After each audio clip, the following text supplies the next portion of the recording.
श्रियकान्ताय कल्याणनिधये निधयेतिनाम् श्रीवेङ्कटनिवासाय श्रीनिवासाय मङ्गलम्।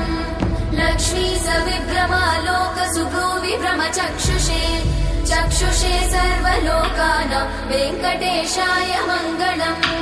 श्रीवेङ्कटाद्रिशृङ्गाग्रमङ्गलाभरणाङ्गये मङ्गलानां निवासाय श्रीनिवासाय मङ्गलम्। सर्वावयव सौन्दर्य सम्पदा सर्वचेतसां सदा सम्मोहनायास्तु वेङ्कटेशाय मङ्गलम्।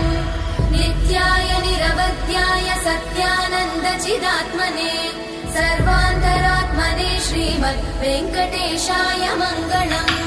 स्वतः सर्वविदे सर्वशक्तये सर्वशेषिने सुलभाय सुशीलाय वेङ्कटेशाय मङ्गलम्।